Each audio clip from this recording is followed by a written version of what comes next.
Pakistan. So in any case, it doesn't look as though anybody really wants a ceasefire. We know that the Iranians did not ask for this. They never have. They've rejected all approaches by us in connection with any such thing. They don't trust us, and frankly, I don't see at this stage why they should.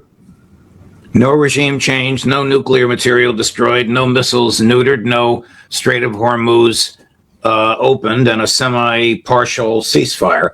To Donald Trump, that is victory? Well, I think Mr. Hegseth, who's the Secretary of War, has spun that as a victory for us. But it's pretty clear that we haven't achieved it. I think the problem that we have now is more serious. President Trump actually said something that really upset the world against the United States, or with the United States. And that was his notion of destroying a civilization in a night, because everyone interpreted that to be a threat to use nuclear weapons.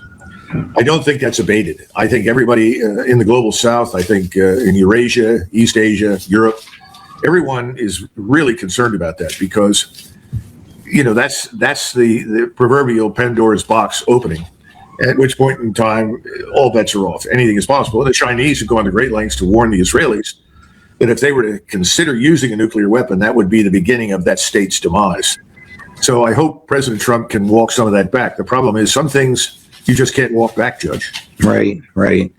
You have argued in your terrific column in your Substack venue that the United States and Israel are fighting a war that they do not understand and cannot win. Let's start with the failure of understanding. What is it about this war, in your view, Colonel McGregor, that the United States and Israel failed to understand?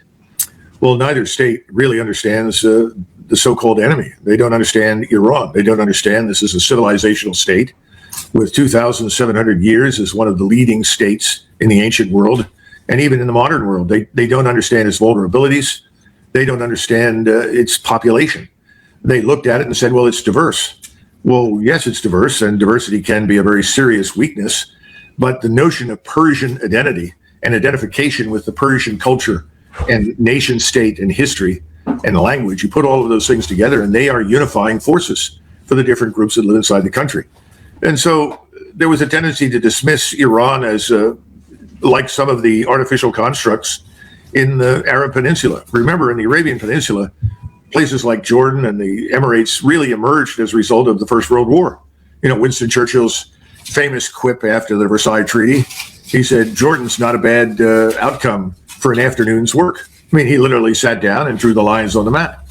I say we, I'm talking about the West, primarily the British, and to a lesser extent the French, redrew the maps. That's over. That's dead. That no longer exists.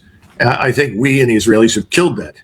So now what do you get in response? Well, you have this great vacuum of power that is about to ensue in the Arabian Peninsula. You're about to watch, I think, when the war resumes, and I think it'll resume sooner rather than later, the Iranians will go back after they've been hit hard by us, and they will destroy the remaining oil infrastructure so that the entire Persian Gulf's sustenance and reason for existence will be gone. And this will set the global economy back by at least a decade. Nobody's going to go in there and repair any of it. So I don't think we understood the way the Iranians think. Don't think we understood how they would react.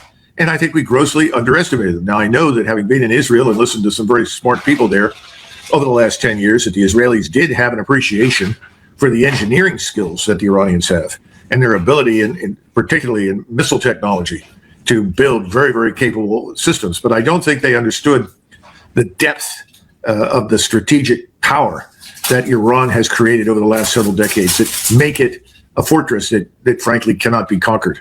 I don't think, looked at it at all. I'm convinced that President Trump listened to the Israelis tell him in 96 hours or so, this will be over, they'll fall apart, their government will topple, and I think he bought that. He continues to talk about things that make no sense. The notion that there's this great crowd of Iranians ready to spring up from the ground and take over once the government is completely destroyed, that's all nonsense. He never understood this business of Persian nationalism and Persian identity. And I think ultimately the outcome is that he then turned to his chairman of the Joint Chiefs, who's an airman. And, the article of faith in the Air Force is that air power wins everything. Even though we have a lot of evidence to suggest that it's absolutely vital and essential in any operation involving warfare, it's not necessarily the only way or the way to win. And exclusive reliance on air and missile power doesn't work. But I don't think that that's something that he was told by the chairman of the Joint Chiefs. I think the chairman of the Joint Chiefs, as an airman, said, if we get the right targets and we can attack and bomb long enough, we will win. No, I don't see it that way.